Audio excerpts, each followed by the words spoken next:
এখানে প্রায় 100 মতো লিস্টের নাম এখন এই সময়ে বলা যাবে না, আমি শুধু বিস্তারিত বলতেছি যে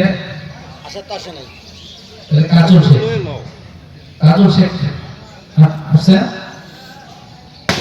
এর ভিতরে আমাদের সর্বমোট যে আয় ছিল এটা হচ্ছে 97,867 টাকা, 97,867 টাকা। এবং আমাদের যে ব্যয় বিবরণী এটা সংক্ষিপ্ত বলে দিই। কম্পোজ প্রিন্ট 300 টাকা, নেম লিস্ট ব্যানার, তারপরে 1000 খাম, এখানে 3100 টাকা, খাম 230 300 টাকা, 50 copy colour 5 copy A3 size এবং 10 কপি A4 সাইজ 280 টাকা, সদস্য লিস্ট 30 টাকা, জমায়েত চিঠি বাবদ 100, বিকাশ চার্জ 200, ইমামের সম্মানী 10,000, বিল্লাল বাই ডেকোরেটর 36,000। এই মোট 50,310 টাকা ছিল আমাদের ব্যয়। এ পর্যন্ত জ্যেষ্ঠ আমাদের সর্বমোট আয় ছিল 97,867 টাকা এবং পবিত্র ঈদ উল ফিতরে সর্বমোট ব্যয় হয়েছিল 50,310 টাকা।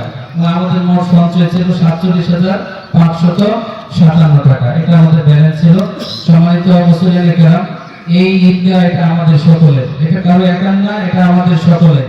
সেখানে সমাজের উচ্চ স্তর থেকে একবার নিম্ন স্তর পর্যন্ত আমাদের সকলের ঈদগাহ, এবং আমরা চাই এই ঈদগাহে আমরা সুন্দরভাবে একটা চমৎকার পরিবেশের জন্য আমরা পবিত্র এই ঈদের নামাজগুলো যেন আমরা আদায় করতে পারি, সেজন্য সকলের সক্রিয় অংশগ্রহণ দরকার। এবং সেই লক্ষ্যে আমরা যারা কমিটি যারা সদস্য আছেন তাদেরকে নিয়ে আমরা একটা পরামর্শ আমরা করেছি, সেটা হচ্ছে আগামী ঈদ যেন আমরা নতুন একটা মেম্বারের মাঝে আমরা করতে পারি, সেই জন্য আমাদের একটা টার্গেট আছে। সম্মানিত এখানে সভাপতি এবং সেক্রেটারি মহোদয় সহ আরো যারা আছেন তাদের সকলের সিদ্ধান্ত অনুযায়ী আগামী ঈদে যেন আমরা কি করতে পারি, নতুন একটা মেম্বারের মানে আমরা করতে পারি।